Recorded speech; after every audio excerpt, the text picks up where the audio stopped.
Okay students, homework में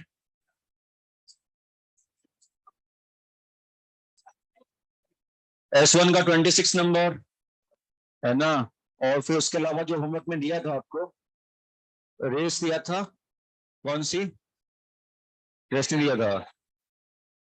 okay, तो S1 दिया था, उसका एक ही क्वेश्चन था। O1 का, S2 का 1 2। ओके, S2 का 1 2 नंबर पूछना है। 2 नंबर। ओके, तो क्या कह रहा है? Mass of mercury which can be liberated from HgO by treatment of excess of HgO with 9 kilojoule of heat at constant pressure, constant volume. Okay, 9 kilojoule heat से बोल रहा है मास ऑफ मर्करी कितना लिबरेट होगा। देखो, enthalpy of formation HgO का given है ना, और मास ऑफ मर्करी HgO से कितना बनेगा। ओके, एंथैल्पी ऑफ फॉर्मेशन लिखेंगे कैसे, पहले उसको देख लेते हैं। तो HgO सॉलिड किससे बन रहा होगा? एक तो Hg लिक्विड होगा और O2 गैस, है ना, बैलेंस करके तो हाफ O2 ऐसे कुछ होगा। HgO with 9 kilojoule of heat at constant pressure. इसका बेटा एंथैल्पी ऑफ फॉर्मेशन कितना दे रखा है? -90 किलोजूल पर मोल, है ना, ऐसा कुछ दे रखा है। और अगर मैं देखूं यहां पर, तो मुझसे क्या कह रहा है? Mass of mercury which can be liberated. तो मर्क्यूरी लिबरेट नहीं, बैकवर्ड रिएक्शन में कह रहा है कुछ। Hg liquid plus half of O2 gas, किससे? HgO सॉलिड से, है ना, ऐसा कुछ कह रहा है। उसका डेल्टा H कितना हुआ? +90 किलो जूल पर मोल। ठीक है, अच्छा, तो क्या कह रहा है? 9 किलो जूल हीट से कितना मास मरकरी का लिबरेट होगा? तो देखो, 90 किलो जूल से 1 मोल, तो 90 किलो जूल से 1 मोल Hg लिबरेट हो रहा था। तो 9 किलो जूल से 0.1 मोल Hg लिबरेट होगा। 0.1 मोल का मतलब 0.1 इंटू 200, यानी 20 ग्राम Hg लिबरेट होगा। ठीक है, तो ये आंसर हो जाएगा 1। दूसरा बोल रहा है कि कांस्टेंट वॉल्यूम पे, ये तो डेल्टा एच कांस्टेंट प्रेशर की हीट थी, कांस्टेंट वॉल्यूम में पहले डेल्टा यू निकाल लो। तो delta H equal to delta u, delta n g कितना सेक्शन का? लिक्विड है, सॉलिड है, गैस है, half into r, kilo joule है, 8.3/1000। टेम्परेचर कुछ दिया गया होगा, माइनस हाफ क्यों? नहीं, मैंने इसका लिखा ना 90, डेल्टा जिसका लिखा है, डेल्टा यू भी इसी का निकाल रहा हूं, तो हाफ तो इसी का होगा ना, सॉलिड है ना वो लेफ्ट हैंड साइड में। ओके, तो ये टेम्परेचर कितना दे रखा है आपको? 300। तो डेल्टा यू निकाल लेना। ठीक है, फिर वही है कि 1 मोल के लिए इतना है, तो 9 किलो जूल के लिए कितना होगा? 9 है ना, कुछ ऐसा था, 9 किलो जूल के लिए कितना होगा, कर लेंगे। ठीक है, बताना चाहिए मेरे ख्याल से। कुछ और? अच्छा, S2 हो गया, फिर अपन आते हैं O2 में। O1 में भी कुछ था? कुछ नहीं था। O2 में क्या था? 1 से 12 सारे थे। ओके, तो पहले 3 में फर्स्ट वाला। ओके, ठीक है, फर्स्ट में देखो, ratio of enthalpy yield on combustion of hydrogen atom to steam to yield of combustion of equal mass of hydrogen molecule to steam. तो देखो, कह रहा है हाइड्रोजन मॉलिक्यूल से स्टीम बनाना है, H2 हाइड्रोजन मॉलिक्यूल, तो ये हुआ ना, इससे स्टीम जो बनेगा H2O गैस, इसका डेल्टा H गिवन भी है -242, है ना। और कह रहा है जब H एटम से बनाएंगे, H एटम से बनाएंगे, लिखा है ना, ratio of enthalpy yield on combustion of hydrogen atom, combustion of hydrogen atom to steam. जब H एटम से यानी 2H gas plus half of O2 gas से जब स्टीम बनाओगे, तो इसका डेल्टा एच और इसका डेल्टा एच का रेशियो निकालना है आपको। अब आप देखो कि इसकी बॉन्ड एंथैल्पी गिवन है 436, ठीक है। तो क्या मैं इस रिएक्शन का डेल्टा एच निकाल सकता हूं? आप ऐसे जाके ऐसे जाओगे या ऐसे जाओ, पर बराबर है। तो डेल्टा एच इक्वल टू +436, ऐसे जाके ऐसे ना, यूं जाके ऐसे आए, और ये -242, तो डेल्टा एच हो गया -678। तो ये एच एटम के लिए है कंबसन की, और ये मॉलिक्यूल के लिए है। तो आंसर -678 अपॉन -242 होना चाहिए, ठीक है। फिर आगे बढ़ते हैं, और क्या पूछना था तुम लोगों को? ओवन में है कौन सा? O2 में, सॉरी O2 में फोर्थ वाला मतलब क्या है कि देखो, एक रिएक्शन का तुम्हें डेल्टा एच निकालना है, तुम्हारे सामने ऊपर लिखा हुआ है ना, और ये 4 रिएक्शन गिवन है। अब इसको क्या है कि थोड़ा मॉडिफाई करना है, लेफ्ट राइट मल्टीप्लाई ये सब करके करना है, आंसर निकालना है। थोड़ा सा मुश्किल है क्योंकि कई जगह पे एक ही तरह के कंपाउंड मिल जा रहे हैं, थोड़ा सा इसलिए है, लेकिन हो जाता है, ऐसा नहीं है कि नहीं हो पाएगा। मैं करके दिखा देता हूँ आपको। सबसे पहले स्टार्ट करते हैं बिल्कुल लेफ्ट में चाहिए N2H4 लिक्विड। कहां से मिल रहा है? 2 रिएक्शन, सेकेंड और थर्ड ना। N2H4 लिक्विड 2 जगह से मिल रहा है, इसको लेफ्ट में पता नहीं चल रहा। ओके चलो देखते हैं, हम लोग को N2 चाहिए राइट में, N2 चाहिए राइट में, और एक N2 चाहिए। तो उसको तो कम से कम देख लेते हैं ना, प्रोडक्ट में 1 मोल N2 चाहिए, तो हम पहली रिएक्शन को 1/4 कर दें। पहली रिएक्शन को हम 1/4 करके लिखें, तो ये हो जाएगा, रिएक्शन 1 को 1/4 किया जाता है, तो 1/2 NH3 plus 3/4 N2O gives you N2 plus 3/4 H2O। ये क्या -1011/4, ठीक है ना, पहले रिएक्शन में। अब देखो, मुझे जो रिएक्शन चाहिए थी उसमें लेफ्ट में अमोनिया नहीं चाहिए था, लेकिन यहां अमोनिया आ गया।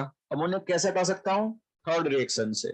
थर्ड रिएक्शन को पलटूंगा और 1/8 से मल्टीप्लाई कर दूंगा, क्योंकि यहाँ पे हाफ है ना।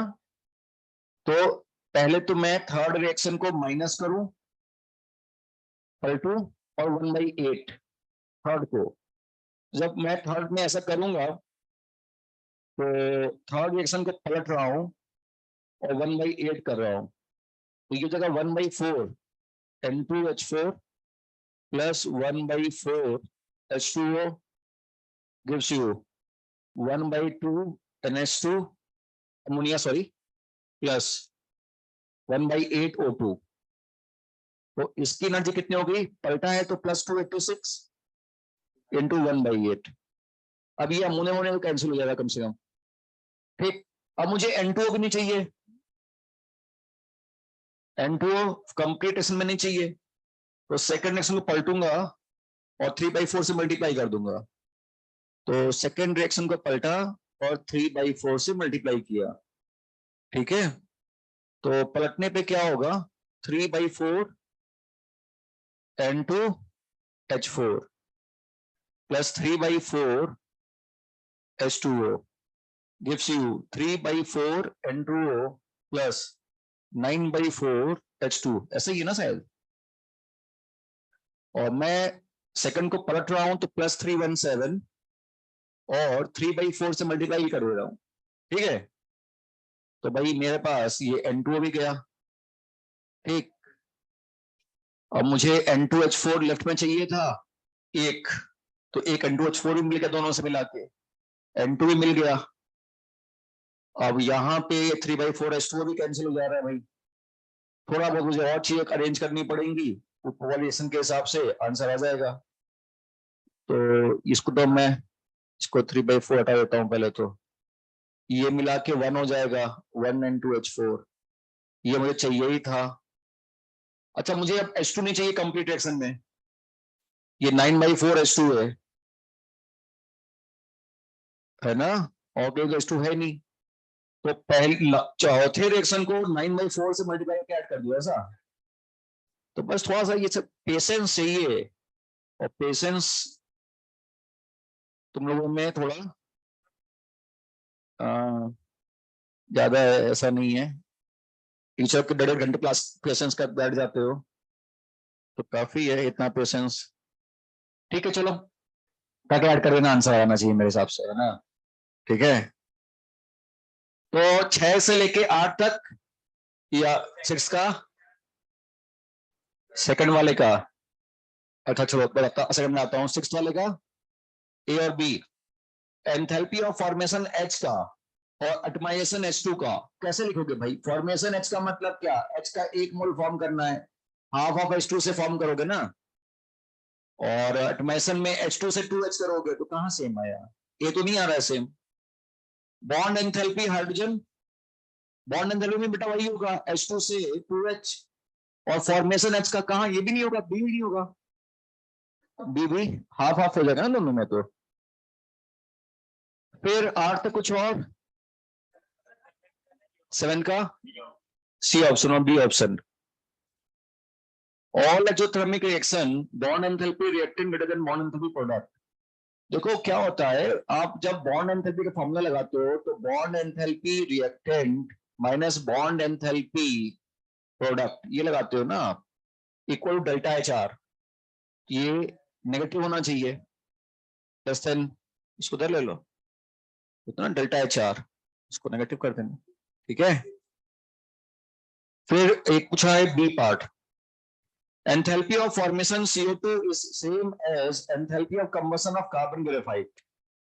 तो सही लग रहा है, कंबसन कार्बन ग्रेफाइट को कैसे लिखोगे भाई? कार्बन ग्रेफाइट का 1 मोल लिया plus O2 gives you CO2 gas, तो एंथैल्पी ऑफ कंबसन ऐसे ही लिखा जाएगा, और फॉर्मेशन CO2 का कैसे लिखेंगे? कार्बन ग्रेफाइट से बनाएंगे, नहीं सेम ही है। कुछ और 10 तक, 7 का बी तो बताया ना, एंथैल्पी, ठीक है ठीक है ठीक है, एंथैल्पी ऑफ फॉर्मेशन CO2 का और कंबसन ग्रेफाइट का एक ही तरीके से लिख पाएंगे अपन। फॉर्मेशन भी ऐसे लिखोगे, CO2 का 1 मोल फॉर्म करना उसके एलिमेंट से, और कंबसन ग्रेफाइट में भी ऐसे लिखोगे, 1 मोल को कंबसन किया, क्या नहीं तो कार्बन में ग्रेफाइट में कहा है जो H2O बनेगा, हाइड्रोकार्बन होता है ना, तो होता है ना, कैसे लिखोगे उसको? ओके चलो 10 तक कुछ और, एक सेकंड पूछा है वो देखते हुए में, 12 तक कुछ और, 12 भी दिया था क्या, और 13 नहीं दिया था क्या? अरे ये क्या मतलब हुआ, 12 और कम दोनों 13 दोनों ही होंगे साथ में, अगर होना होगा तो कौन से में, 12 में? चलो अच्छा 12 देख लो, 13 भी फिर देख लेना, अभी देख लेना, उसको खत्म करना। चलो रब कर रहा हूं मैं इसको, है ना, उधर कुछ तो नहीं चाहिए, ऑनलाइन वाले बच्चे।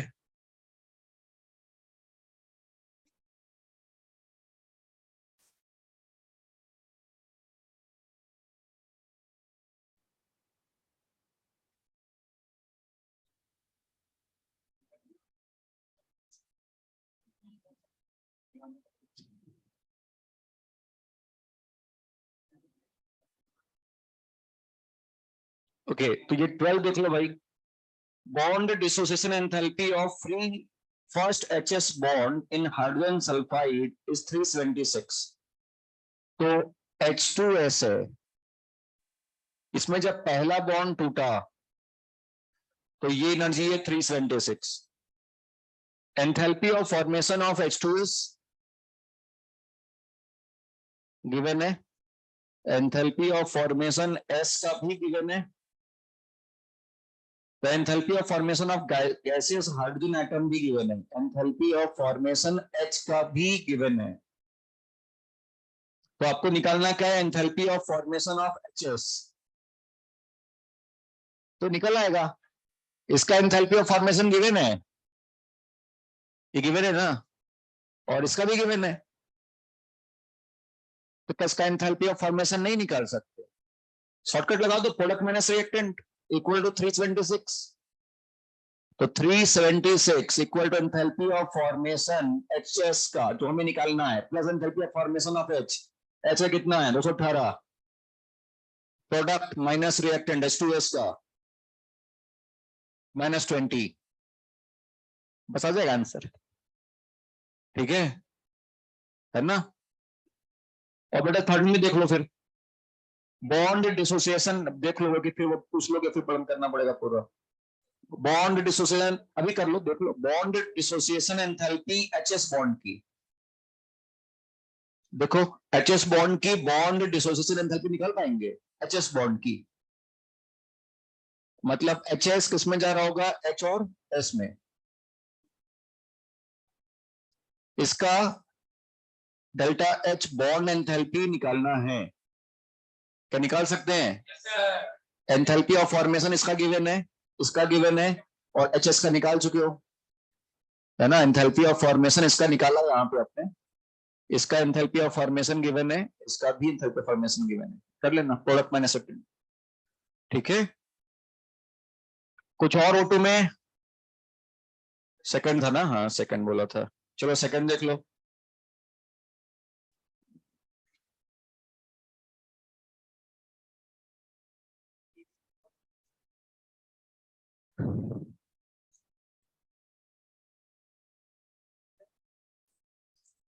तो इसमें क्या करना है, देखो सेकंड वाले में ये कह रहा है कि कार्बन ग्रेफाइट से कार्बन डायमंड की डेल्टा चाहिए 1.9 किलो जूल। तो कार्बन ग्रेफाइट से कार्बन डायमंड के लिए डेल्टा एच कितना दे रखा है आपको? 1.9 किलो जूल। सेकंड नंबर देख लो।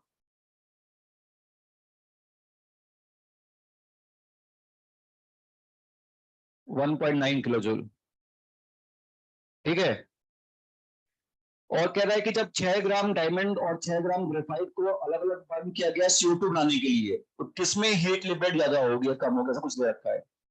आप एक बात बताओ, जब आप एनर्जी डायग्राम देखते हो, एनर्जी डायग्राम देखो, तो ग्रेफाइट को डायमंड में कन्वर्ट करने के लिए हीट देनी पड़ रही है, यानी कार्बन ग्रेफाइट नीचे है एनर्जी में, और कार्बन डायमंड कहीं पे ऊपर पे है एनर्जी में, और इनका डिफरेंस कितना है? 1.9 किलो जूल, है ना। ठीक है। जब कंबसन होता है तो क्या बनेगा दोनों में? CO2। दोनों में CO2 बनेगा। और CO2 जब बनता है एक्सोथर्मिक रिएक्शन होती है, कंबसन इज एक्सोथर्मिक, तो CO2 कहीं नीचे होगा। तो अगर मान लो ये ऐसे जा रहा है यहाँ पे, ये ऐसे जा रहा है यहाँ पे, कैसे भी जा रहा हो, ठीक, तो देखो किसमें ज्यादा हीट रिलीज होगी, कार्बन डायमंड से CO2 बनाओगे कि कार्बन ग्रेफाइट से बनाओगे? तो जब डायमंड से बनाओगे CO2 ज्यादा एनर्जी रिलीज होगी। ठीक है। और कितनी ज्यादा होगी? 1.9 किलो जूल, क्योंकि पहुंचना तो एक ही जगह पे है ना। इसमें ज्यादा एनर्जी रिलीज होगी डायमंड में, लेकिन ये 12 ग्राम के लिए है, तो 6 ग्राम के लिए 0.85 या 1.95 जो भी है, समझ जा रहे हो ना। भाई देखो, ये दे रखा है, इसका मतलब ग्रेफाइट की एनर्जी कम है, डायमंड की एनर्जी ज्यादा है, तब तो ये ऊपर होगा ना एनर्जी डायग्राम में। और कन्वर्ट होना है CO2 में, तो अल्टीमेटली CO2 तो पहुंचना है हमें।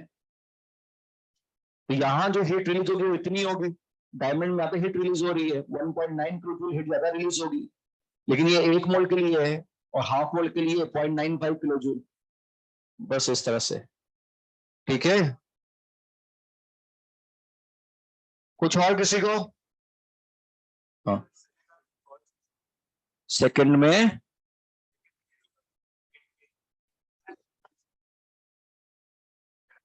इफ 6 ग्राम डायमंड, पहला डायमंड वाला है तो फर्स्ट केस मानेंगे, और ग्रेफाइट वाले को सेकंड केस मानेंगे। The heat liberated in first case यानी डायमंड वाला ज्यादा होगा ना, मोर इन, the heat liberated in first case is more than in second case by 0.95 kilojoule. C option होना चाहिए, ठीक तो है। पहला वाला डायमंड मानेंगे, दूसरा वाला ग्रेफाइट मानेंगे, फर्स्ट केस सेकंड केस। और बता कुछ किसी को, तो थ्योरी में आए फिर। तो ये सीट मैंने किससे ली थी? आपसे। चलो बच्चों करते हैं स्टार्ट।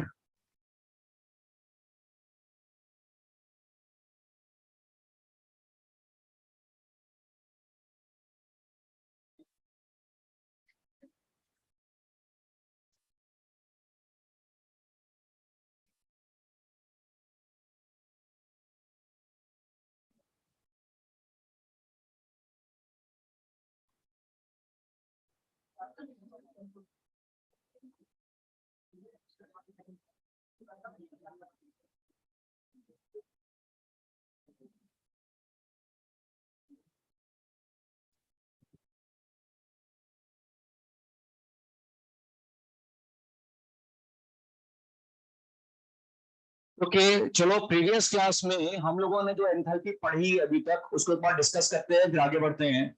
सुना ध्यान से। प्रीवियस क्लास में हम लोग जो आज मतलब पढ़े थे उसकी बात कर लेते हैं। सबसे पहले हमने डिस्कस किया हुआ है different type of energy, bond enthalpy, formation, combustion जो मेन थी, फिर आपका था सब्लिमेशन, फ्यूजन, वेपराइजेशन, ट्रांजिशन। ठीक है, ये सब सपोर्टिंग एंथैल्पी है। फिर लैटिस एंथैल्पी, आपका एंथैल्पी आयनाइजेशन हो गया, इलेक्ट्रॉन गेन एंथैल्पी हो गया, जिसकी वजह से हम लोग इसकी हेल्प करके हम लोगों ने बॉन्ड नेबर साइकिल स्टडी किया था। ठीक है, और फर्दर उसके बाद हम लोगों ने प्रीवियस क्लास में खत्म करने के बाद दो तीन एनर्जी और पढ़ी थी, हाइड्रेशन की और सॉल्यूशन की। हाइड्रेशन एंथैल्पी क्या होती है कि भाई एक मोल एनहाइड्रस सॉल्ट को required water of crystallization add करके उसके हाइड्रेटेड फॉर्म में कन्वर्ट कर दो, उसमें जो एंथैल्पी चेंज हुआ। एनहाइड्रस सॉल्ट या पार्शली हाइड्रेटेड सॉल्ट होता है। ठीक है, वो एंथैल्पी ऑफ हाइड्रेशन है और बहुत ज्यादा कॉमनली यूज नहीं होती, क्योंकि कंपाउंड्स बहुत लिमिटेड है वाटर ऑफ क्रिस्टलाइजेशन जिनका होता है। फिर उसके बाद आई थी एंथैल्पी ऑफ सॉल्यूशन, उसमें एक मोल कंपाउंड को एक्सेस ऑफ वाटर में आप डिसॉल्व कर देते हो, पूरी तरह से घोल देते हो। कुछ ना दिया जाए तो हम इनफिनाइट सॉल्यूशन मान लेते हैं, और अगर लिखा है कि भाई 200 मॉलिक्यूल ऑफ वाटर में इसको सॉल्यूशन बनाना है तो 200 मॉलिक्यूल लेके हम बना देंगे, हालांकि वो मिलता नहीं है आपको। ठीक, फिर हम लोगों ने यहां तक करने के बाद इसके साथ एक पॉइंट और नोट करके लिखा था कि अगर एंथैल्पी ऑफ हाइड्रेशन गैसीय साइन की दी जाए तो आप उसको एंथैल्पी ऑफ सॉल्यूशन की तरह लिखोगे, है ना। जैसे Cl minus gas plus aqueous, Cl minus aqueous, ऐसा लिखोगे, याद है ना आप सबको। ठीक है, तो आगे बढ़ते हैं यहीं से और कंटिन्यू करते हैं आगे। तो ये सब मैंने पॉइंट्स लिखवा दी थे, क्वेश्चन ही करने हैं हम लोग को। तो इसमें दो तरह के क्वेश्चन बनते हैं, एंथैल्पी ऑफ सॉल्यूशन के दो तरह के क्वेश्चन होते हैं। एक होता है लैटिस एंथैल्पी और एंथैल्पी ऑफ सॉल्यूशन कंबाइन करके, और एक होता है हमारे पास सॉल्यूशन की और हाइड्रेशन एंथैल्पी कंबाइन करके। तो लिखो लिखो केस वन, ऐसे करके लिख लो केस वन। दो तरह के क्वेश्चन बनेंगे इसमें। केस वन लिखो, इसमें लिखो relationship between delta H solution, relationship between delta H solution, relationship between delta H solution, comma delta H lattice, delta H lattice and delta H hydration of ions, and delta H hydration of ions, delta H hydration of ions। तो पहली तरह question क्या होता है, enthalpy of solution, lattice enthalpy और hydration of ions के बीच का relationship बनता है, उस पे क्वेश्चन बनते हैं। तो क्वेश्चन कैसे करना है एक मिनट देख लेते हैं, फिर आप नोट करना है इसको। देखो क्या होगा कि इसमें ऐसे सपोज करो लैटिस एंथैल्पी NaCl की गिवन है, आपको एंथैल्पी ऑफ सॉल्यूशन भी NaCl का गिवन होगा, और enthalpy of hydration of Na plus ion और enthalpy of hydration Cl minus ion, ये सब गिवन है और इनके बीच का हमें रिलेशनशिप निकालना है। अब होगा कि क्वेश्चन में इनमें से एक चीज गायब कर देगा और वो पूछेगा आपसे क्या वैल्यू होगी उसकी। ठीक है, करना क्या है, सबसे पहले आप लैटिस एंथैल्पी या सॉल्यूशन की एंथैल्पी के हिसाब से डेफिनेशन से आप इसको ब्रेक करो या इसका रिएक्शन लिखो। सपोज करो एंथैल्पी ऑफ सॉल्यूशन की बात करें तो हम कैसे लिखते हैं, NaCl सॉलिड, उसमें पानी में घोलते हैं, एक्वस ऐड कर दिया और किस में कन्वर्ट कर देते हैं, NaCl एक्वस या फिर Na प्लस एक्वस और Cl माइनस एक्वस। ये हो गई इसकी एंथैल्पी ऑफ सॉल्यूशन, है ना। दो ही तरह के क्वेश्चन बनते हैं, सॉल्यूशन वाले और हाइड्रेशन वाला। आप क्या कहोगे, इसका लैटिस एंथैल्पी की भी रिएक्शन लिखी जा सकती है। कैसे लिखोगे लैटिस एंथैल्पी, Na सॉलिड को उसे गैसीय साइन में, यहां से आपने इसको ब्रेक किया, Na plus gas plus Cl minus gas, तो ये कौन सी एंथैल्पी हो गई, enthalpy of hydration. Lattice, sorry lattice हुई, ये एंथैल्पी हुई लैटिस एंथैल्पी NaCl की। फिर क्या करोगे, यहां से यहां, यहां से यहां भी मूव कर सकते हैं। कौन सी एंथैल्पी हो गई है, enthalpy of hydration. This is enthalpy of hydration of Na plus, और ये एंथैल्पी ऑफ हाइड्रेशन है Cl माइनस की। अब चाहे आप ऐसे जाओ या ऐसे जाके ऐसे जाओ, बात बराबर ही है। तो बस इससे हमारा एक्सप्रेशन आ जाएगा। नोट करो, फिर मैं लिखवाता हूं इसको। Enthalpy of hydration Na plus का,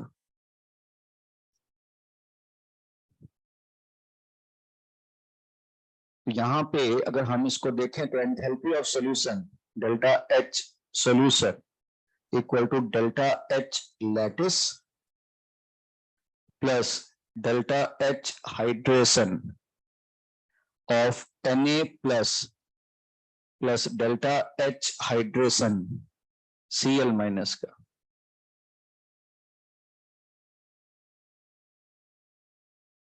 तो एक तो एरो बना के अपन इसका सॉल्यूशन लिख देंगे, फिर लैटिस एंथैल्पी की रिएक्शन, और फिर हाइड्रोजन आयंस का, गैसियस आयंस का।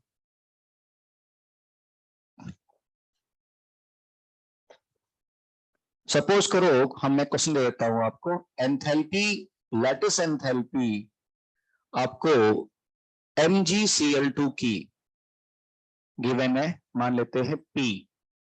आपको सॉल्यूशन की एंथैल्पी भी MgCl2 सॉलिड की दे रखी है Q।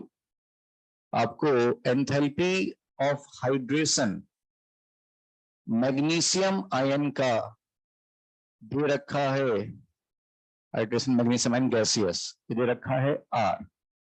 आपको हाइड्रेशन एंथैल्पी फाइंड आउट करना है Cl माइनस का। Enthalpy of hydration Cl minus gas का फाइंड आउट करना है ना। तो बना के देखो उसको, क्या आएगा आंसर।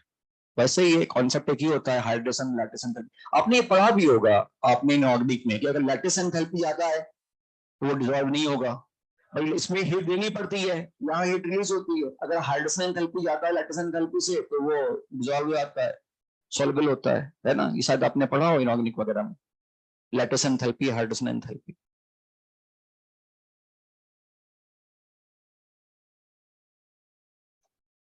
चलो उसको देखो, करो।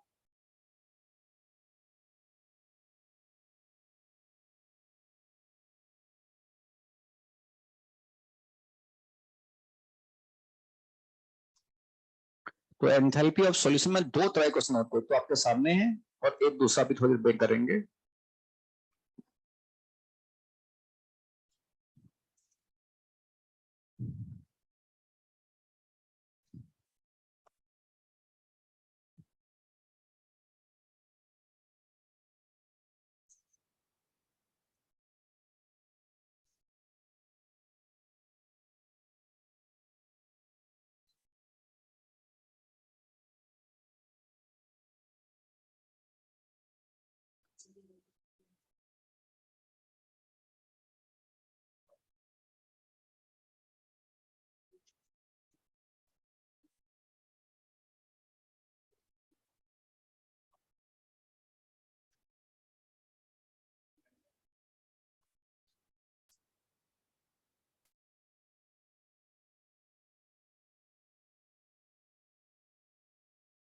सोचा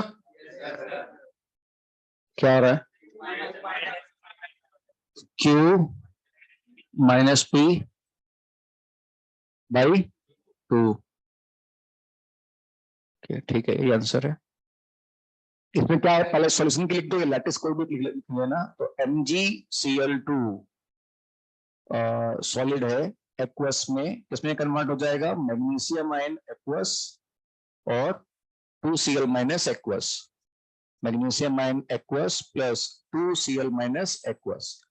ये कौन सी एंथैल्पी हो गई इसकी, एंथैल्पी ऑफ सॉल्यूशन। फिर लैटिस एंथैल्पी लिख देना, डेल्टा H लैटिस, ये भी इसके गैसियस आयन में ब्रेक करना है ना, गैसियस आयन में इसको ब्रेक करना होता है।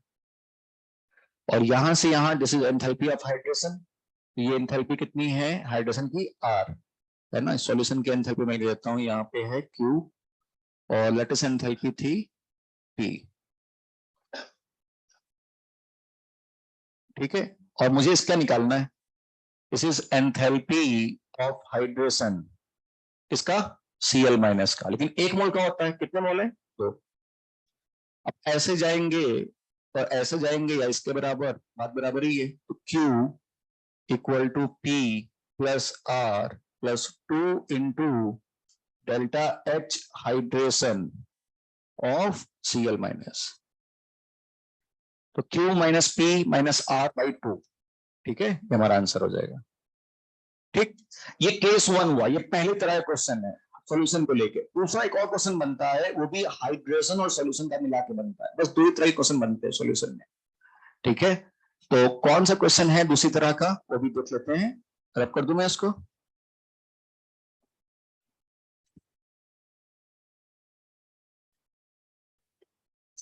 ओके, देखो दूसरी तरह का क्वेश्चन क्या होगा कि आपको एंथैल्पी ऑफ हाइड्रेशन और एंथैल्पी ऑफ सॉल्यूशन, दो एंथैल्पी ऑफ सॉल्यूशन गिवन होंगे और किसी का एंथैल्पी ऑफ हाइड्रेशन कंपाउंड का निकालना होगा। बहुत सिंपल सा है।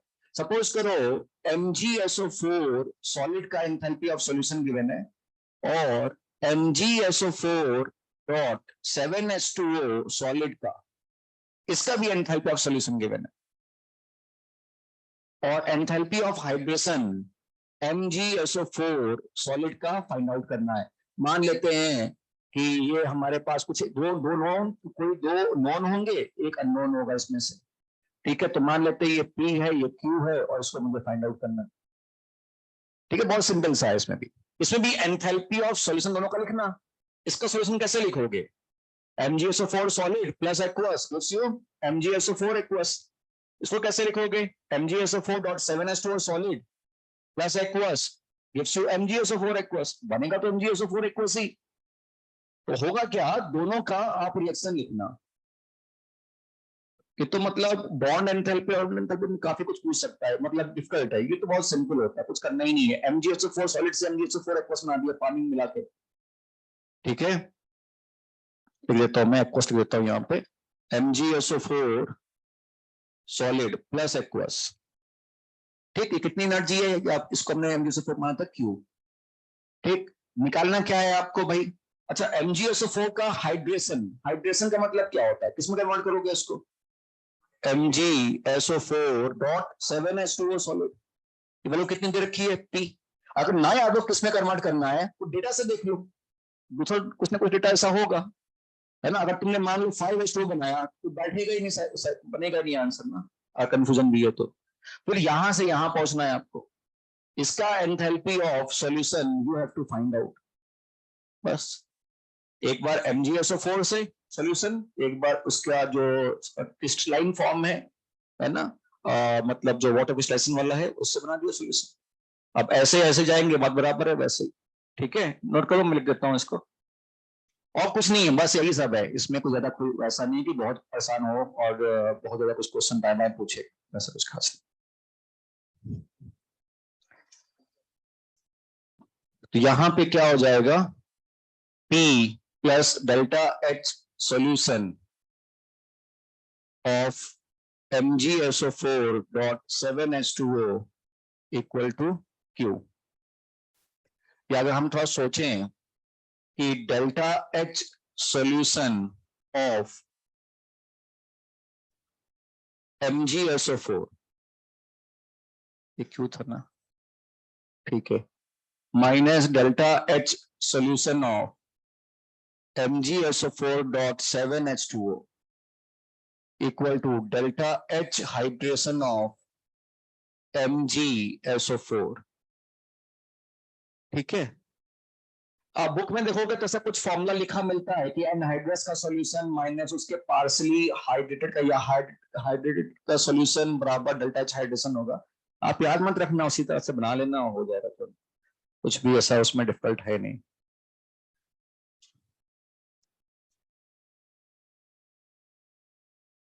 ठीक है, तो बस ये हाइड्रेशन सॉल्यूशन खत्म हुआ। अब दो एंथैल्पी हमारी बच रही केवल, एक रेजोनेंस और एक न्यूट्रलाइजेशन एंथैल्पी। फिर हमारा अगला चैप्टर स्टार्ट होगा, आज तो नहीं लेकिन हाँ नेक्स्ट क्लास में भी बिल्कुल लास्ट में जाके होगा। एंथैल्पी ऑफ न्यूट्रलाइजेशन में काफी टाइम लग जाता है, वो थोड़ा सा लेंदी है क्योंकि थोड़ा अलग ढंग से उसका समझाया गया है उसको।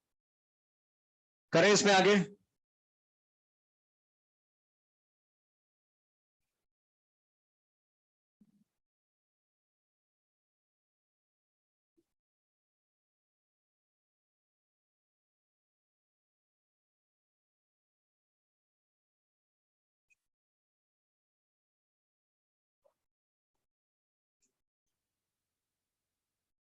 तो लिखो इसमें हेडिंग कैलोरीमेट्री। रेजोनेंस एंथैल्पी के पहले बताना पड़ेगा कैलोरीमेट्री थोड़ा सा।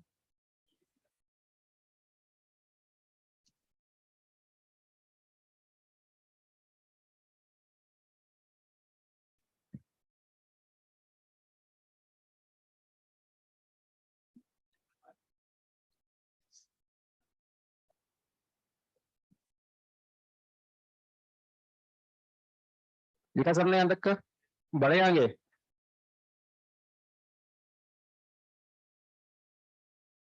देखो यहाँ पर, देखो यहाँ पर क्लोरीमेट्री में होता क्या है, जैसे हम लोग अभी तक जो enthalpy of combustion, enthalpy of formation, bond enthalpy, जितनी भी एंथैल्पी पढ़ा है हम लोगों ने, आखिरकार ये लैब में निकाली कैसे आती होगी, है ना भाई। हम तो यहाँ पढ़ रहे हैं कि भाई इस रिएक्शन में हीट ऑफ फॉर्मेशन C3H8 का 430 किलो जूल पर मोल है, मान लो ऐसा है। लेकिन आखिरकार लैब में ये 438 किलो जूल पर मोल निकाला कैसे गया होगा, कैसे ये 438 को फाइंड आउट किया गया होगा, ये कंबसन की एंथैल्पी कैसे फाइंड आउट की गई होगी। तो हम देखते हैं इसको लैब में कैसे निकालते हैं। देखो होता क्या है, क्लोरीमीटर में क्या होता है, एक रिएक्शन चैम्बर होता है जिसके अंदर रिएक्शन करवाई जाती है, ध्यान से देखना, है ना, क्योंकि इसमें क्वेश्चन तो है लेकिन मतलब एक ही तरह के होते हैं, जैसे पिछले आपने पढ़ा हुआ क्लोरीमीटर वगैरह। रिएक्शन चैम्बर होता है। सपोज करो मुझे मीथेन के कंबसन की एंथैल्पी निकालनी है, तो मैंने मीथेन और O2 गैस को अंदर पुट कर दी, और हम क्या करते हैं, इस रिएक्शन चैम्बर को सराउंड कर देते हैं एक लिक्विड से, और वो इंसुलेटेड कंटेनर में रखा होता है पूरा। ये कंटेनर को हम इंसुलेट कर देते हैं फ्रॉम सराउंडिंग।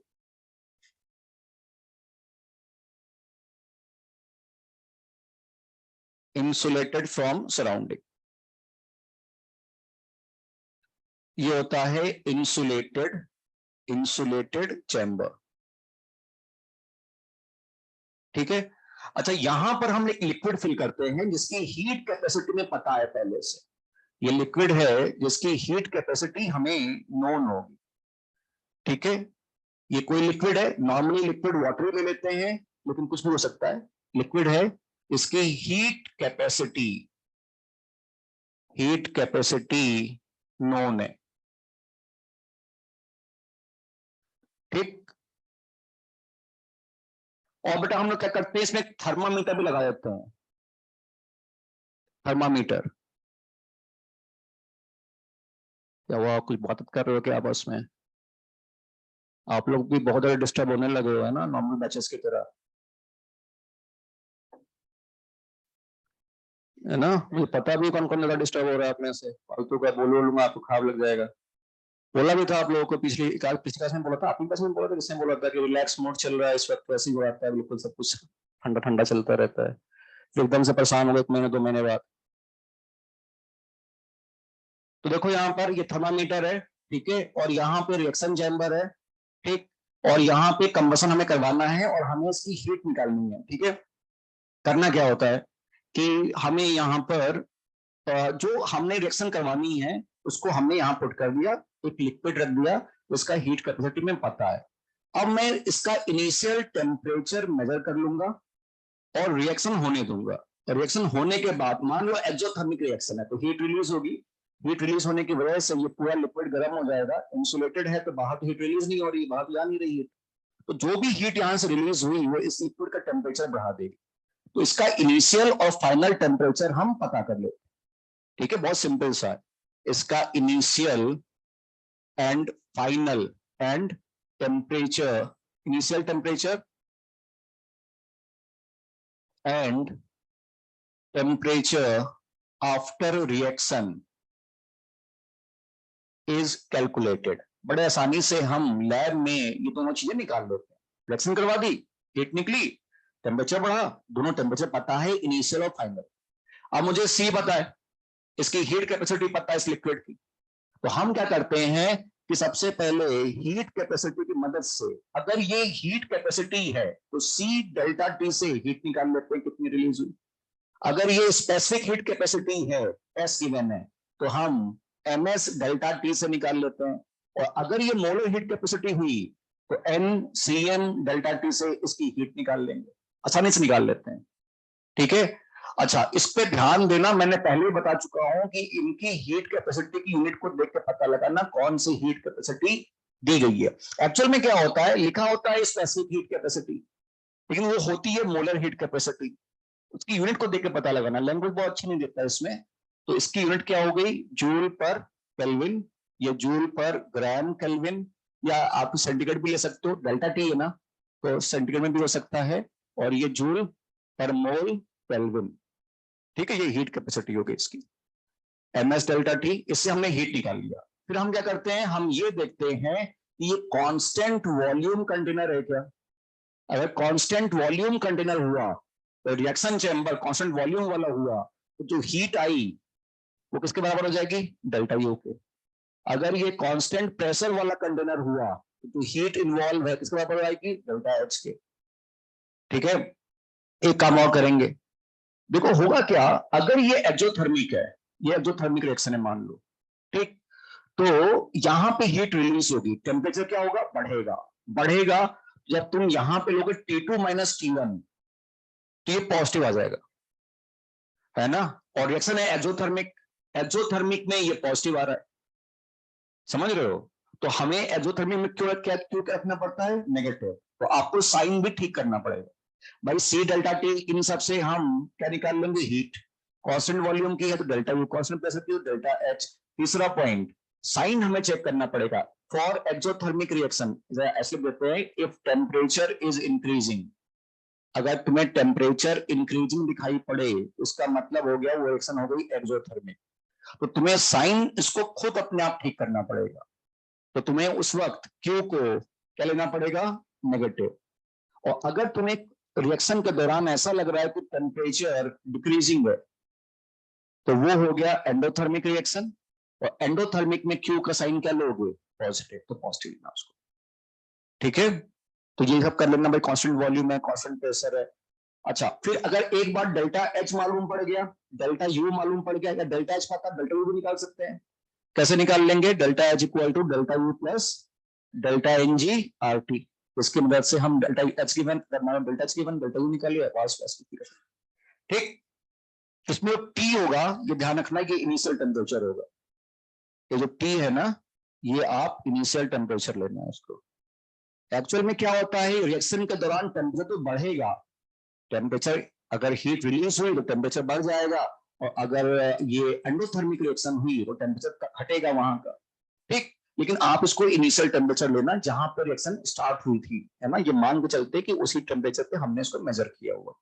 ठीक है. हालांकि जो टेम्परेचर बढ़ता है ना वो बहुत कम बढ़ाने देते हैं, हम लिक्विड ज्यादा एक्सेस में लेते हैं कि टेम्परेचर बहुत ज्यादा ना बढ़े सराउंडिंग का. जैसे पहले मान लो 300 केल्विन है, तो बाद में 300.5 केल्विन, ऐसा हम कुछ कोशिश करते हैं कि टेम्परेचर में चेंजेस ज्यादा ना हो. ये याद रखना आप. फिर अगला पॉइंट तुम्हें यहाँ पे क्या चीज ठीक करनी पड़ेगी, अगला पॉइंट ये रहता है कि जो डेल्टा एच डेल्टा यू है, अगर ना दिया जाए तो पर मोल निकालना. क्या हुआ, कई बार लिखा होगा कि भाई 8 ग्राम मीथेन में कंबसन कराया गया और टेम्परेचर बढ़ा यहां से यहां, तो तुम सारी कैलकुलेशन करोगे वो 8 ग्राम के हिसाब से आएगी. और ये फॉर्मूला जो लगता है ना, ये पर मोल लगता है. ठीक है. तो क्या करना कि जब आपको क्वेश्चन सॉल्व करना या आंसर देना है, तो ज्यादातर केसेस में अगर नहीं दिया गया है तो पर मोल आंसर निकालना, कि 8 ग्राम मीथेन के लिए इतना डेल्टा एच आया, तो 16 ग्राम के लिए क्या होगा, ऐसा कुछ करना पड़ेगा. तो इसमें अगला पॉइंट है, calculate delta H and delta U for 1 mole of substance if not stated otherwise। और कुछ और नहीं दिया गया कि नहीं इसके लिए निकालो, if not stated otherwise। ठीक है, तो ये थोड़ा ध्यान देना कि आप दूसरे चीजों को मत लेना कि भाई किसी और ग्राम के लिए लिया है ना, तो ये थोड़ा ध्यान देंगे। मेरे ख्याल से क्लियर है, बहुत सिंपल है। डेल्टा टी T1 T2 पता होगा, इससे हीट निकालेंगे, कांस्टेंट वॉल्यूम लिखा है तो डेल्टा यू कांस्टेंट प्रेशर लिखा है, डेल्टा एच टेम्परेचर बढ़ता हुआ नजर आए उसको साइन उल्टा कर देना, ये ध्यान देना थोड़ा सा है ना। और ये तो फॉर्मूला पता ही था सबको, तो ये अच्छा। हाँ, एक चीज और याद रखना, बॉम्ब कैलोरीमीटर अगर आ जाए तो कांस्टेंट वॉल्यूम वाला कैलोरीमीटर होता है। ठीक है, साइंटिस्ट का नाम है। तो ये मत सोचना कि कुछ और से है, मतलब बॉम्ब कैलोरीमीटर का मतलब कांस्टेंट वॉल्यूम मानना उसको। ठीक है, कांस्टेंट वॉल्यूम कंटेनर। ठीक है, नोट कर लो इस पूरे को। ठीक है, तो सीट में 2-3 क्वेश्चन है इस पे बेस्ड, थोड़ी लैंग्वेज ज्यादा होगी, इसको ध्यान देना। जब क्वेश्चन होगा ना तो बहुत बड़ा लैंग्वेज में लिखा होता है, तो करीब 5-6 लाइन का क्वेश्चन होता है, तो बच्चे वैसे ही थोड़ा डर जाते हैं देख के उसको। तो आप पढ़ोगे, थोड़ा लिखोगे उसको, अपने आप आपको लिख जाती हैं चीजें। ठीक है,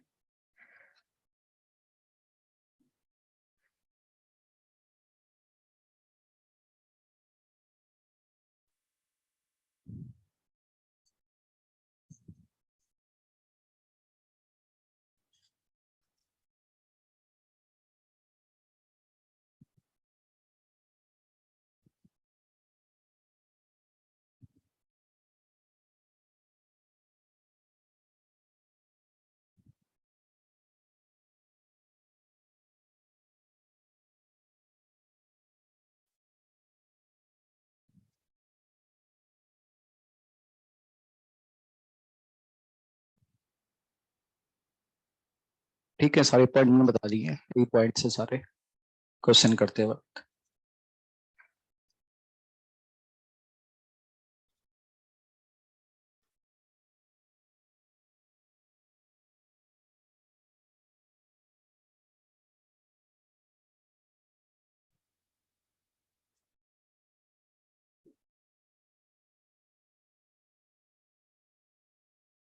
टेस्ट तुम लोग का परसों ही है। हाँ, तुम लोग अच्छा वो प्रॉब्लम आ रही है ना, कुछ OMR में होगा। ठीक है, क्या दिक्कत है OMR में?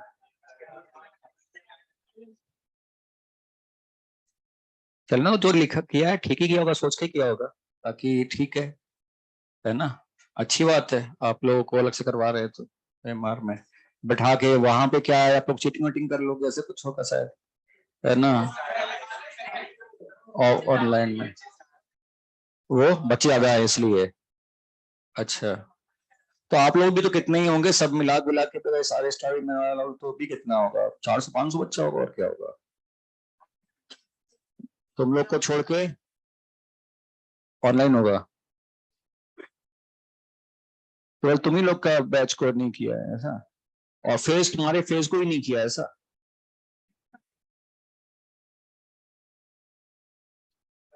केवल, ठीक है, बढ़िया है।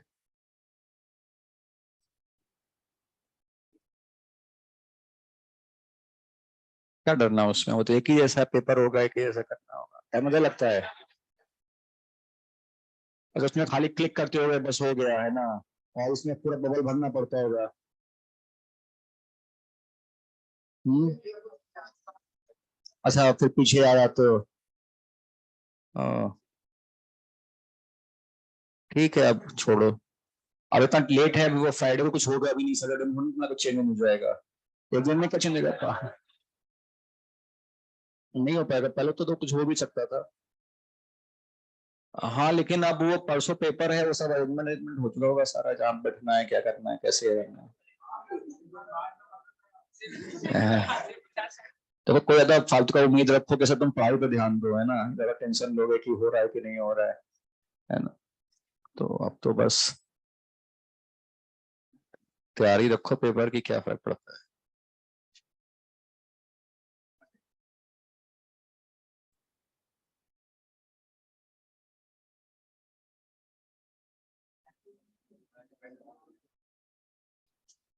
लिख लिया आप लोगों ने? अच्छा चलो लिखो।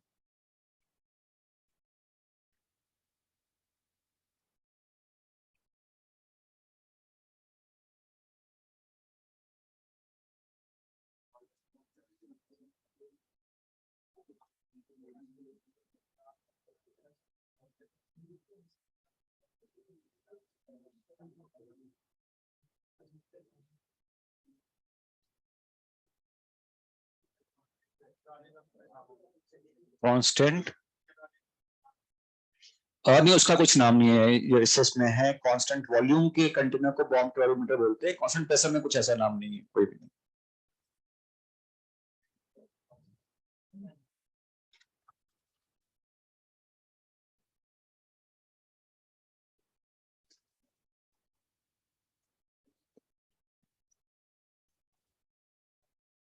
तो रेजोनेंस एंथैल्पी अगली हेडिंग हमारी होगी, है ना, नोट कर लो पहले उसको।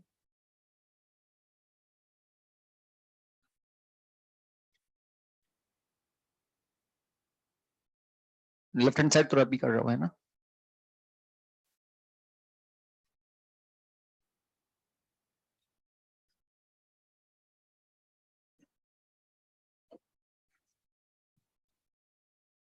देखना यहाँ पर रेजोनेंस एंथैल्पी। देखो ये पहले आईआईटी में काफी ज्यादा पूछा जाता था और बहुत ज्यादा फेवरेट टॉपिक हुआ करता था, क्योंकि इसमें थोड़ा कैलकुलेशंस वगैरह काफी होती थी और काफी कुछ करने को या पूछने को हुआ करता था। आजकल ये थोड़ा कम पूछ रहे हैं क्योंकि ऑब्जेक्टिव हो गया है। इसके क्वेश्चन जब आएंगे तो थोड़ा लेंदी होते हैं, वो कैलकुलेशन काफी ज्यादा हो जाती है और थोड़ा बहुत चीजें आपको और पता होनी चाहिए, लेकिन फिर भी अपन ये नहीं कह सकते कि नहीं आ सकता। और एक कॉन्सेप्ट है, उसको अपन को यूज करना होता है, resonance enthalpy, delta H R ई। ठीक, रेजोनेंस एंथैल्पी हेडिंग है अपनी, है ना। इसमें देखो ये तुम्हें ऑर्गेनिक वाले भी पढ़ाते हैं इसके बारे में, या पढ़ा चुके होंगे, आगे पढ़ाएंगे। देखो है क्या रेजोनेंस एंथैल्पी, क्या है? एक मोल, हमेशा एक ही मोल में काम किया हम लोगों ने पूरे थर्मोकेमिस्ट्री में। एक मोल रेजोनेटिंग स्ट्रक्चर और एक मोल उसके रेजोनेटिंग हाइब्रिड स्ट्रक्चर। नोट कर रहे हो? अच्छा ठीक है, कर लो फिर।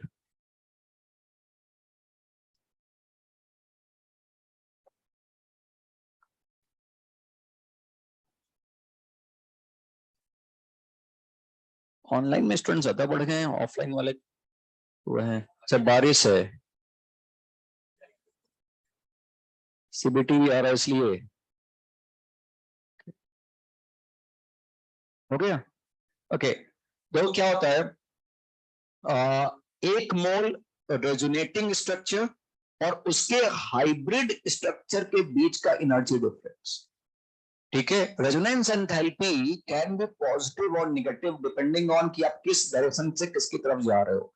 वैसे इनऑर्गेनिक में, या सॉरी ऑर्गेनिक में, वो नेगेटिव बोलते हैं। वो बोलते हैं रेजोनेटिंग स्ट्रक्चर से जब हम हाइब्रिड की तरफ बढ़े तो कितनी एनर्जी रिलीज हुई। वैसे ज्यादा स्टेबल कौन सा है, रेजोनेटिंग स्ट्रक्चर की हाइब्रिड? हाइब्रिड। तो होता क्या है कि अभी मैं डेफिनेशन लिखा दूंगा। एक मोल रेजोनेटिंग स्ट्रक्चर जब उसका हाइब्रिड फॉर्म में कन्वर्ट होगा तो उस दौरान जो डेल्टा एच होगा उसे हम बोलते हैं रेजोनेंस एंथैल्पी, है ना। और क्योंकि ये स्ट्रक्चर से हाइब्रिड की तरफ जा रहा है, हाइब्रिड स्ट्रक्चर की तरफ मूव किया, इसलिए क्या हो जाएगा, नेगेटिव।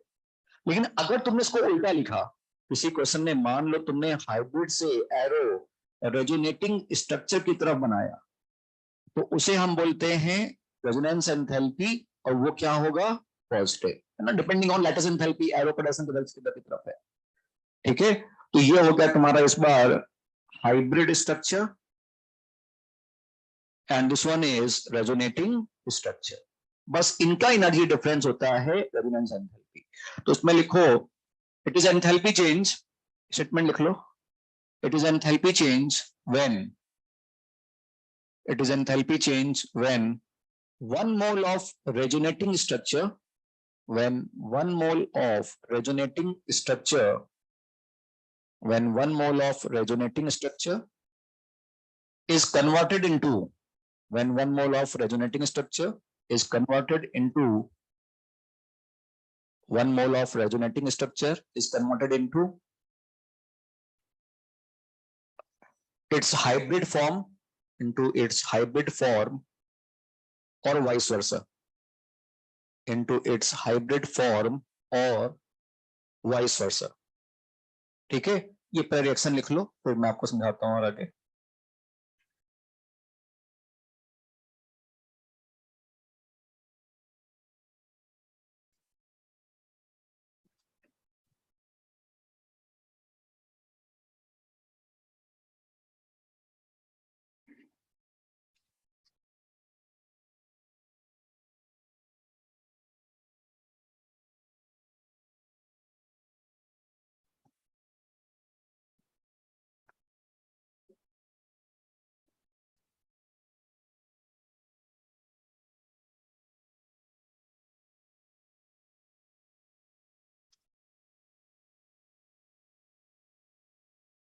लिख लिया?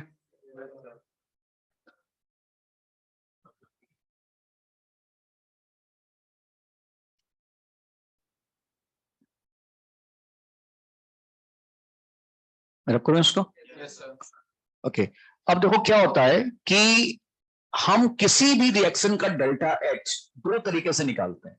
ठीक है, ध्यान से देखना, किसी भी रिएक्शन का एंथैल्पी रिएक्शन आपसे पहली क्लास में पढ़ा था थर्मोकेमिस्ट्री में, हम दो तरीके से निकाल सकते हैं। एक डेटा से, डेटा का मतलब हमें सबका एंथैल्पी ऑफ फॉर्मेशन पता है या एंथैल्पी ऑफ कन्वर्शन पता है या बॉन्ड एंथैल्पी पता है, उसकी मदद से निकाल सकते हैं। और हम एक निकाल सकते हैं लैब में, जिसमें किसमें क्या यूज करते हैं, कैलोरीमीटर। कैलोरीमीटर से हम निकाल सकते हैं। लैब में एक्चुअल वैल्यू आएगी और यहाँ पे वैल्यू जो होगी वो केवल थ्योरेटिकल है। इतने बॉन्ड टूटे, 4 मीथेन के बॉन्ड थे, एक बॉन्ड की एनर्जी इतनी है तो 4 की इतनी हो गई, और यहां से इतने बॉन्ड बने, माइनस करके हमने आंसर निकाल दिया। तो ये क्या होता है, ये तुम्हारा होता है एक्सपेक्टेड, जो तुम एक्सपेक्ट कर रहे थे अकॉर्डिंग टू बॉन्ड्स या फिर थ्योरेटिकल वैल्यू। ठीक है, एक्सपेक्टेड, थ्योरेटिकल या फिर कैलकुलेटेड वैल्यू होती है, कैलकुलेटेड। और ये क्या होता है, एक्चुअल या फिर एक्सपेरिमेंटल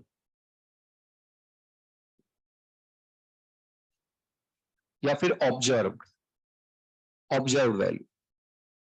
ठीक है, तो ये तो एक्चुअल है, लैब में निकाली गई, और ये तुम्हारी थ्योरेटिकल है, ऑन पेपर की वजह इतने बॉन्ड तोड़ेंगे तो इतनी एनर्जी हुई, इतने बॉन्ड बने तो इतनी एनर्जी हुई, माइनस करके निकाल दिया आंसर हमने। ठीक है, अब होता क्या है, अगर रेजोनेंस नहीं है कंपाउंड में, इफ नो रेजोनेंस, किसी भी रिएक्टेंट प्रोडक्ट में रेजोनेंस नहीं है, तो ज्यादातर केसेस में जो डेल्टा एच तुमने रिएक्शन निकाला थ्योरेटिकल और जो डेल्टा एच रिएक्शन निकालते हो एक्चुअल, उसमें मेजर डिफरेंस नहीं आता, ऑलमोस्ट इक्वल आते हैं। ऐसे यहाँ पे एनर्जी रिलीज हो रही है 400 किलो जूल, तो यहाँ पे 398.7 आंसर आ गया। थोड़ा बहुत डिफरेंस तो रहता है, लेकिन ठीक, इतना काम चल जाता है। लेकिन अगर रेजोनेंस है तो इसमें बहुत बड़ा डिफरेंस आने लगता है। इफ रेजोनेंस एग्जिस्ट, तो तुम जो यहाँ पे बैठ के कैलकुलेशन कर रहे हो और जो एक्चुअल कैलकुलेशन है, उसमें मेजर डिफरेंस आने लगता है। क्योंकि क्यों होता है ऐसा, क्योंकि तुम ये सोच रहे हो कि भाई कार्बन से हाइड्रोजन से मिलकर बना बेंजीन, आपने सोचा कि 6 कार्बन का सब्लिमेशन एनर्जी लिख दी इधर, 3 हाइड्रोजन के बॉन्ड तोड़ दिए, वहां 6 CH बॉन्ड बना दिया, 3 से सिंगल बॉन्ड से 3 C डबल बॉन्ड की एनर्जी लिख के हमने आंसर निकाल दिया। लेकिन जब लैब में करेंगे तो जैसे ही बेंजीन बनेगा, वो रेजोनेंस में चला जाएगा और ज्यादा एनर्जी रिलीज कर देगा। समझ रहे हो, यहाँ पे हम केवल कैलकुलेशन कर रहे हैं कि भाई इतने बॉन्ड टूटे, इतने बॉन्ड बने और डेल्टा जितना है, लेकिन जैसे ही प्रोडक्ट बना और अगर उसमें रेजोनेंस हो गया तो एनर्जी ज्यादा रिलीज हो जाएगी, उतना एक्सपेक्टेड है उससे। इस वजह से इन दोनों में मेजर डिफरेंस आने लगता है। तो हम एक एनर्जी डायग्राम बनाते हैं इसमें समझाने के लिए क्या होता है क्या एक्चुअली। तो जो एनर्जी डायग्राम होता है इसका, वो कुछ इस तरह से होता है। मान लो ये रिएक्टेंट की एनर्जी है, ये रिएक्टेंट की एनर्जी है, और ये, हाँ थोड़ा बनाना पड़ेगा एक मिनट इसको। तो हम मानते हैं कि हमारे पास जो रिएक्टेंट है वो यहां पर है। ठीक है, ये रिएक्टेंट की एनर्जी है और यहां पर प्रोडक्ट है। ठीक, अब हुआ क्या, मतलब हम यहां पे बात कर रहे हैं, जैसे हम कह रहे हैं कि भाई ऑन पेपर मतलब एक्सपेक्टेड या थ्योरेटिकल वैल्यू निकाल रहे हैं, तो हमने कहा कि भाई 8 बॉन्ड इसके हैं, 15 बॉन्ड इसके हैं, 6 बॉन्ड इसके हैं, तो चलो इतनी एनर्जी रिएक्टेंट साइड की होगी। यहाँ पे 11 बॉन्ड इसके हैं, 12 बॉन्ड इसके हैं, तो इतनी प्रोडक्ट की एनर्जी हो गई। ठीक, और हम कहते हैं कि यहां से यहां तक रिएक्टेंट से प्रोडक्ट में कन्वर्ट होगा और इतना डेल्टा एच होगा। This is delta H theoretical, delta H theoretical on paper. ठीक है, कि इतना होना चाहिए। लेकिन अगर मान लो रिएक्टेंट साइड में रेजोनेंस हो गया, रिएक्टेंट साइड में रेजोनेंस है, तो क्या रिएक्टेंट की एनर्जी यहीं पर होगी? क्या रेजोनेंस की वजह से इसकी एनर्जी थोड़ी कम रही होगी, रिएक्टेंट यहां रहा होगा अगर इस साइड रेजोनेंस है। ठीक है, तो ये एनर्जी कौन सी हो गई? Resonance energy of reactant, resonance enthalpy of reactant. ठीक है ना? अच्छा, अगर मान लो प्रोडक्ट में रेजोनेंस रहा होता तो क्या उसकी एनर्जी इतनी होती? क्या नहीं, वो और नीचे होता। तो एक्चुअल प्रोडक्ट यहां पे होता। तो ये होता है रेजोनेंस एंथैल्पी ऑफ प्रोडक्ट। समझ रहे हो? अब लैब में जब काम करोगे, अगर दोनों में रेजोनेंस था, तो लैब में जो स्टार्ट होगा एक्सपेरिमेंट, वो यहां से स्टार्ट होगा और यहां एंड होगा। हम यहां पे क्या कह रहे हैं? विदाउट रेजोनेंस अगर माने तो ये रिएक्टेंट की एनर्जी, ये प्रोडक्ट की energy, this is delta is theoretical. लेकिन अगर रेजोनेंस हुआ रिएक्टेंट साइड में, तो रिएक्टेंट तो एक्चुअल में लैब में यहां से स्टार्ट होगा ना, उसकी एनर्जी यहां थी, और प्रोडक्ट यहां पे आ रहा है। तो तुम्हारे पास जो डेल्टा एच होगा वो कुछ इस तरह से होगा, इधर से जाके यहां पर। ठीक है ना? कॉम्प्लेक्स तो ये बनाएगा और इस तरह से। और ये एनर्जी कितनी हो गई? This is delta H actual, this is delta H actual.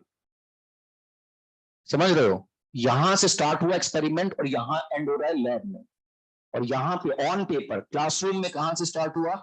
यहां से स्टार्ट हुआ रिएक्टेंट और यहां पे एंड हुआ। तो होता क्या है कि अगर मैं इनकी एनर्जी ऐड करूं, resonance enthalpy of product plus delta H theoretical, ये बराबर होगा delta H actual plus resonance enthalpy of reactant. देखो ध्यान से, delta H actual plus resonance enthalpy of reactant equal to resonance enthalpy of product minus sorry plus delta H theoretical. ठीक है, तो इसको मैं थोड़ा रीअरेंज करता हूं तो आता है delta H actual minus delta H theoretical equal to resonance enthalpy of product minus resonance enthalpy of reactant. ये हमारा फॉर्मूला होता है रेजोनेंस को यूज करने के लिए या रेजोनेंस के क्वेश्चन सॉल्व करने के लिए। ठीक है, इसको बोलते हैं एटीपीआर, एक्चुअल माइनस थ्योरेटिकल, इधर प्रोडक्ट माइनस रिएक्टेंट, है ना? एक्चुअल थ्योरेटिकल प्रोडक्ट रिएक्टेंट, इधर दोनों रेजोनेंस एंथैल्पी है। अगर मान लो रिएक्टेंट साइड में रेजोनेंस नहीं है तो उसको जीरो कर देते हैं, अगर प्रोडक्ट साइड में रेजोनेंस नहीं है तो उसको जीरो कर देते हैं, और अगर दोनों में नहीं है, दोनों में रेजोनेंस नहीं है, तो ये दोनों बराबर हो जाते हैं आप। ठीक है, तो क्वेश्चन करते वक्त अगर कहीं पर रेजोनेंस हुआ तो हम उस साइड का रेजोनेंस एंथैल्पी ले लेंगे और इस तरह से सॉल्व करते हैं इसको, एटीपीआर। ठीक है, नोट करो इसको, पहले तो समझाता हूं क्वेश्चन के थ्रू कैसे करना है।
अगर आप ये फॉर्मूला लगाओगे तो एक तो चीजें याद रखनी पड़ेंगी कि ये जो रेजोनेंस एंथैल्पी है ना, इसमें फिर आप नेगेटिव लेना इनको, है ना, इनको नेगेटिव लेना वैल्यू, चाहे पॉजिटिव भी दिया जाए तो नेगेटिव लेके करना पड़ेगा।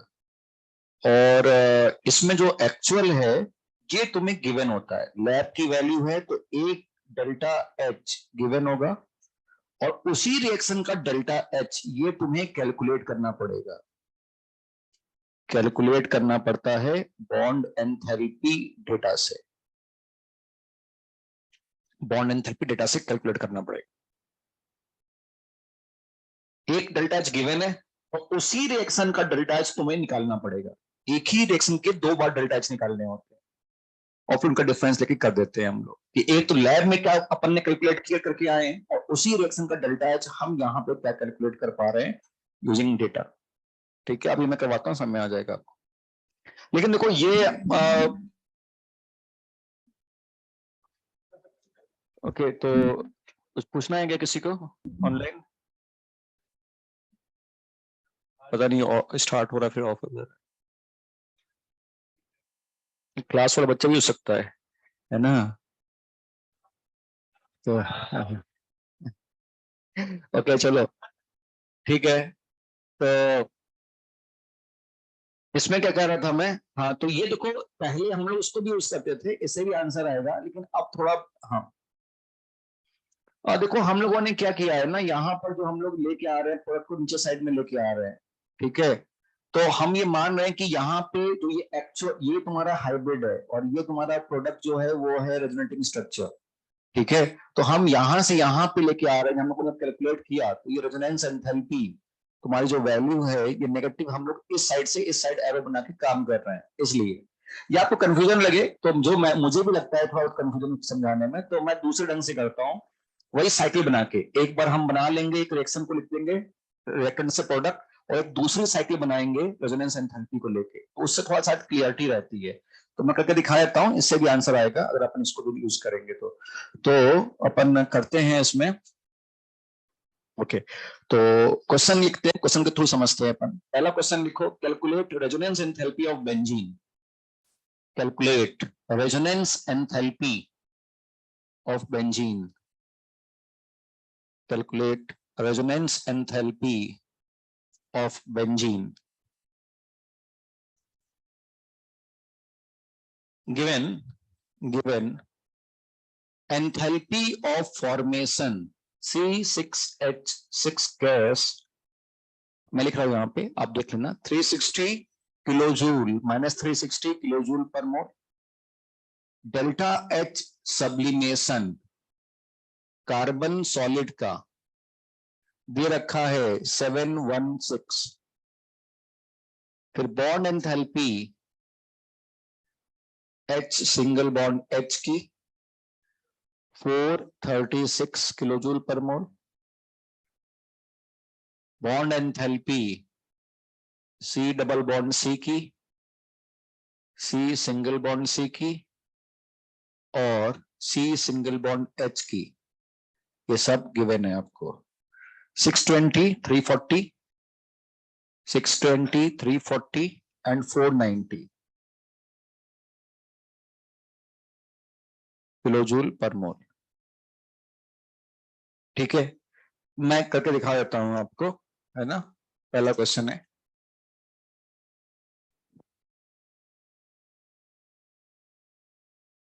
करो क्या, चलो करो, टाइम तो है अपने पास, 2 ही क्वेश्चन करने हैं बस। हाँ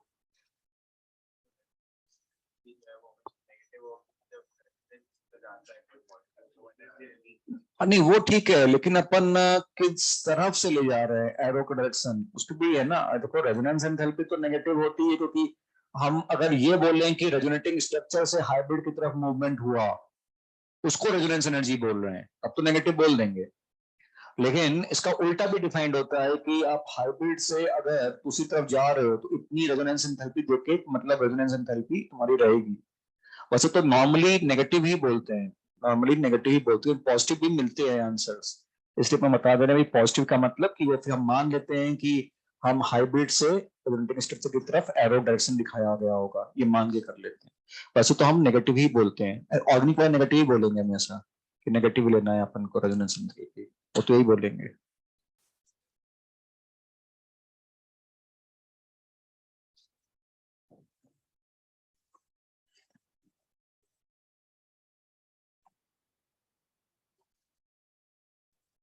एक ही रिएक्शन की दो बार डेल्टा एच निकालना है। एक रिएक्शन तुम्हें गिवन है, डेल्टा एच फॉर्मेशन बेंजीन का डेटा गिवन है, क्या मैं इसी रिएक्शन का डेल्टा एच एक बार और निकाल सकता हूं यूजिंग डेटा? तो बस उसका डिफरेंस ले लेंगे, एंथैल्पी ऑफ फॉर्मेशन की रिएक्शन लिख लेते हैं और हम लोग उसका डिफरेंस लेके आंसर निकाल देंगे। तो बेंजीन का फॉर्मेशन, बेंजीन का जो फॉर्मेशन करोगे ना, जो हम कैलकुलेशन करेंगे वो फिर रेजोनेटिंग स्ट्रक्चर की कैलकुलेशन करेंगे, हाइब्रिड की कैलकुलेशन नहीं करेंगे। कितने कार्बन ले रहे हैं? 6 कार्बन सॉलिड। कितने हाइड्रोजन लिया? 3H2 gas.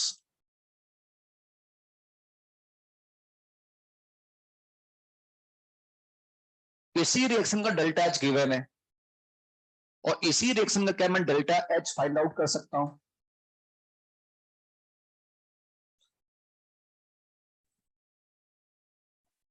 सारा डेटा गिवन है, sublimation, bond enthalpy, bond enthalpy. तो इस रिएक्शन का डेल्टा एच क्या हो जाएगा? 6 कार्बन का सब्लिमेशन प्लस 3 HH का bond enthalpy, bond enthalpy reactant minus product, product में क्या कर देंगे भाई? 3C double bond C, 3C single bond C और 6C सिंगल बॉन्ड H, ऐसे कुछ। ये डेल्टा एच तुमने कैलकुलेट किया है, ठीक है, तो ये थ्योरेटिकल वैल्यू है डेल्टा एच की, है ना? और एक डेल्टा एच की वैल्यू तुम्हारे पास गिवन है, इनका डिफरेंस लेके आप रेजोनेंस एंथैल्पी निकाल सकते हो। लेकिन मैं क्या बोल रहा हूं कि आप एक बार इसी के लिए यहां से ये बन सकता है, दिस इज थ्योरेटिकल वैल्यू। एक और डेटा गिवन है फॉर्मेशन का, हाइब्रिड फॉर्म का, जो लैब की वैल्यू है वो हाइब्रिड फॉर्म की होगी, है ना? इसी तरह से, और कितनी एनर्जी गिवन है इसकी? -360। और बस यहां से यहां एरो बना लो, दिस इज रेजोनेंस एंथैल्पी, तो मुझे पता लगाना है, ठीक है ना? एक ही रिएक्शन को दो बार लिखना है, एक बार तुम कैलकुलेशन करो, एक बार गिवन वैल्यू, और बीच में लिख देंगे। तो ये जो वैल्यू आएगी एक बार नोट करना तो पड़ेगा, कैलकुलेशन देख लो कितनी वैल्यू आती है। मैं बता देता हूं, मेरे पास लिखा है डेटा वैसे।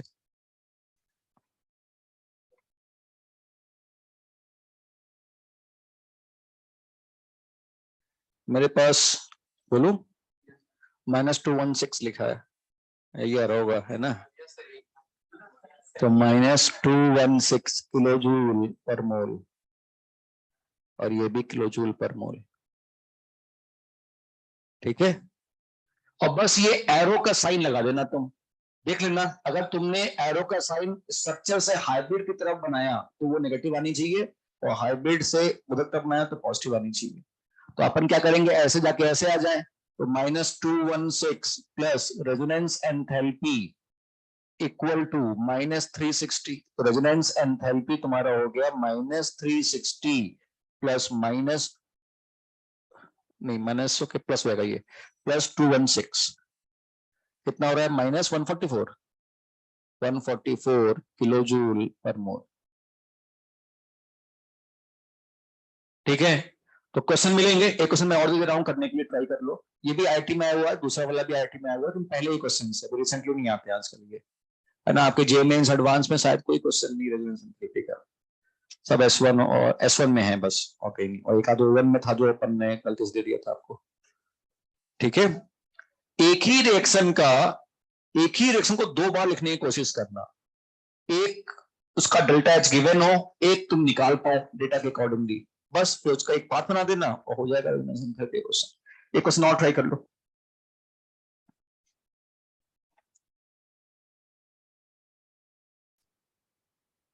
बोलो।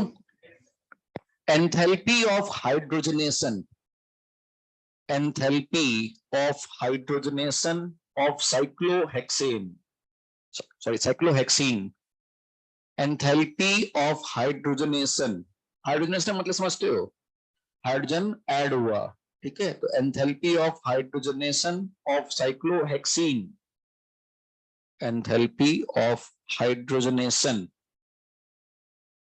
Of cyclohexene is -120 kilojoule per mole. Enthalpy of hydrogenation of cyclohexene is -120 kilojoule per mole. And enthalpy of hydrogenation of benzene and enthalpy of hydrogenation of benzene is -200 kilojoule per mole. Enthalpy of hydrogenation of benzene is -200 kilojoule per mole. Calculate resonance enthalpy of benzene. Calculate resonance enthalpy of benzene. IIT 1994 का question है, resonance enthalpy of benzene करो।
KT 1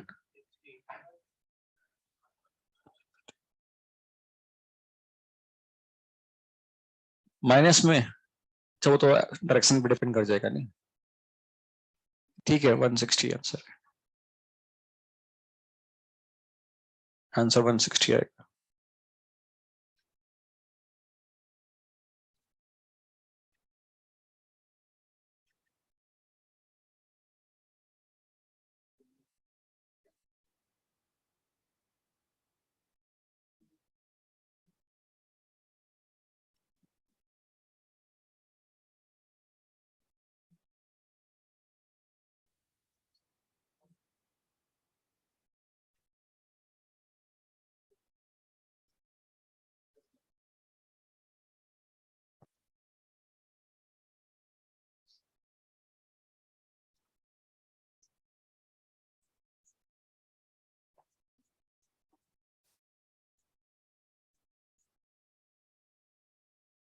देखो यहाँ पे क्या है, पहले तो देखो हाइड्रोजनेशन ऑफ साइक्लोहेक्सीन है, तो तुम्हें खुद सोचना पड़ेगा दो पार्ट कैसे हो सकते हैं।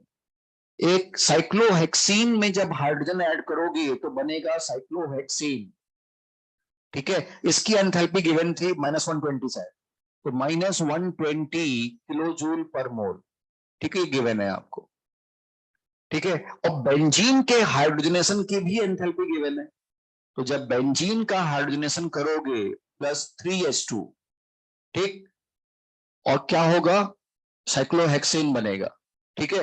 अब देखो दो चीजें हैं, अगर तुमने ये बनाया रेजोनेटिंग स्ट्रक्चर, तो यहां पे आप मान रहे हो कि यहां पर आपका रेजोनेंस नहीं है, तो एक बॉन्ड को डबल को सिंगल में कन्वर्ट करने के लिए -120 है, तो इसके लिए -120, इसके लिए -120, इसके लिए -120, टोटल एनर्जी कितनी चाहिए, -360। ये रेजोनेटिंग स्ट्रक्चर है जहां आपने बिल्कुल भी रेजोनेंस नहीं माना है, तो ये एनर्जी चाहिए होती -3 या 3 times of -120 kilo joule energy.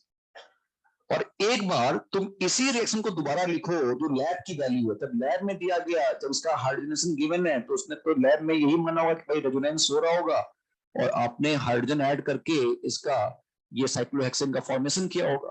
This is hybrid structure और इसकी एनर्जी गिवन है कितनी थी, -200 200। और बस इसका एक एरो बना लो यहां से यहां का। अब आप ऐसे जाओ या फिर ऐसे जाओ, बहुत बराबर है। तो -360 equal to delta H R E, ये है delta H R E, delta H resonance enthalpy plus -200। ठीक है, इधर चला जाएगा तो -160 kilojoule per mole equal to delta H resonance enthalpy. बस ये करना होता है आपको। ठीक है, थोड़ा सा ये प्रैक्टिस चाहिए होगा इसमें आपको, मतलब ये आपको सोचना पड़ेगा कि कौन सी रिएक्शन लेनी है जिसको हम दो बार एक ही तरीके से लिख सकते हैं, एक बार हाइब्रिड फॉर्म से, एक बार रेजोनेटिंग स्ट्रक्चर से। तो फिर आपको पाथ मिल जाता है इस तरह से। क्वेश्चन है सीट में, आप ट्राई करना, उसमें मिलेंगे आपको क्वेश्चंस। ठीक है,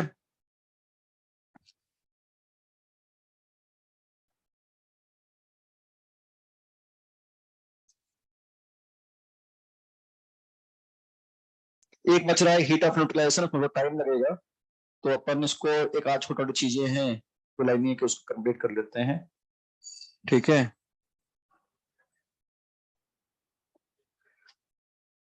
एक टर्म आता है एंथैल्पी ऑफ डाइल्यूशन। डाइल्यूशन का मतलब क्या होता है, बस पानी मिलाया और उस वक्त जो हीट रिलीज हो रही है वो क्या होगी। एक स्टेटमेंट लिख लेते हैं, हालांकि कोई सीट पे क्वेश्चन नहीं है इस पे बेस्ड, कोई भी क्वेश्चन नहीं है सीट पे, लेकिन एक बार लिख लेते हैं। बोलूं मैं, एंथैल्पी ऑफ डाइल्यूशन हेडिंग है, एंथैल्पी ऑफ डाइल्यूशन हेडिंग है, enthalpy change, enthalpy change, enthalpy of dilution, उसमें लिखो enthalpy change when solution containing 1 mole solute,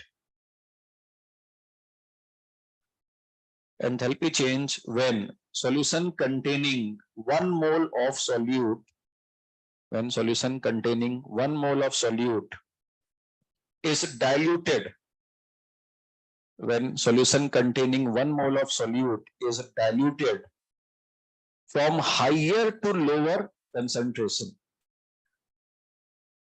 solution containing 1 mole of solute is diluted from higher to lower concentration, from higher to lower concentration।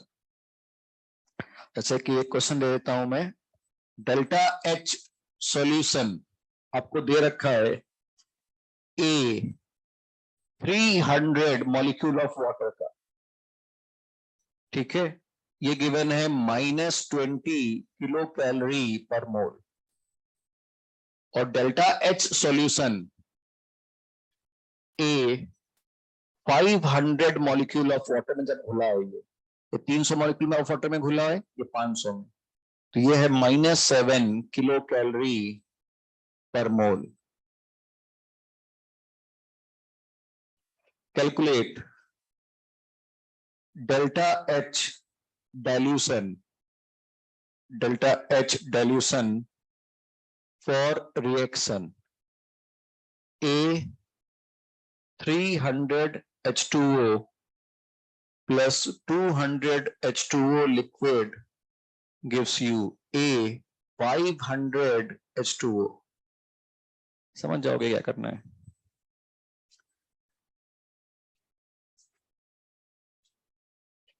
Directly first और last step relate नहीं हो सकते क्या? Benzene question में doubt था।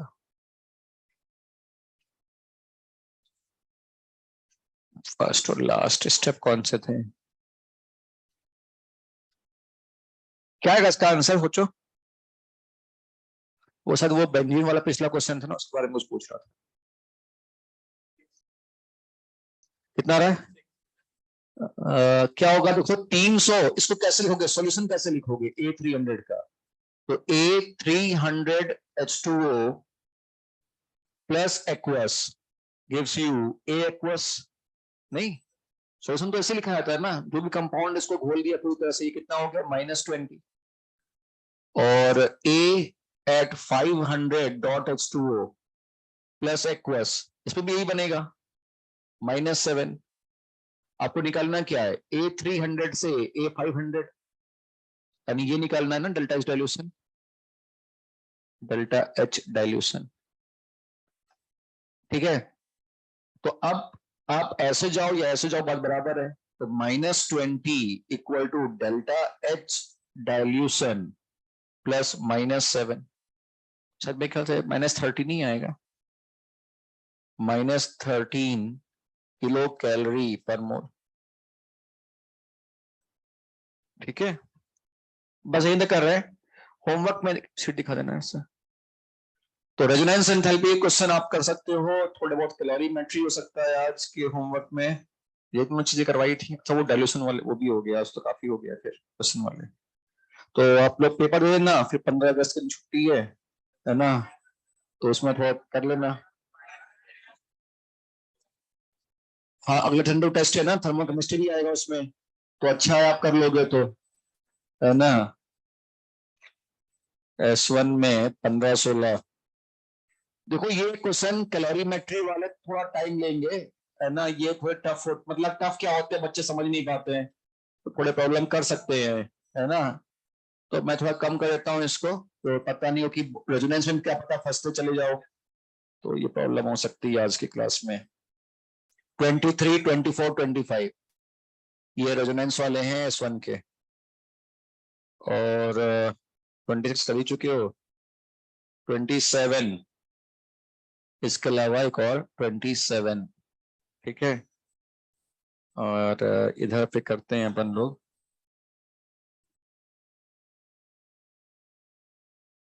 Oven, तो लगभग लगभग हो ही गई काफी हद तक। नहीं, ओवन में रेजोनेंस वाला था 19 नंबर, वो अपन ने छुड़वा दिया था अभी, 19 नंबर, और ये सब हो गया था, ये रह गया 28, 29। ठीक है, खाली एक बचेगा ओवन का। S2 में भी हो ही गए हैं सारे 13 तक, O2 में सॉरी, S2 नहीं, जे मेंस हो ही गई पूरी पूरी, एक बचा है खाली, न्यूट्रलाइजेशन वाला है वो। जे एडवांस में 3 ही क्वेश्चन है, रहे नहीं। जे एडवांस में क्वेश्चन नंबर 1, 2 एंड 5, ये थर्ड फोर्थ में क्या है ना, आयनिक का यूज है, तो आयनिक अगर ने पढ़ा नहीं है थर्ड फोर्थ तो वो नहीं हो पाएगा अभी, वो आयनिक का यूज है थर्ड फोर्थ में जे एडवांस में। तो जे एडवांस पूरी हो गई, मतलब अभी थर्ड फोर्थ नहीं कर पाएंगे आप, और ओवन में एक, जे मेंस में एक बच रहा है, और फिर अच्छा से कुछ कुछ है। ठीक है, तो ये सीट आपकी थी, तो उसको ट्राई कर लेना आप लोग, फिर अगली क्लास में अपन आगे कंटिन्यू करेंगे। ठीक है, तो best of luck for your test, है ना, और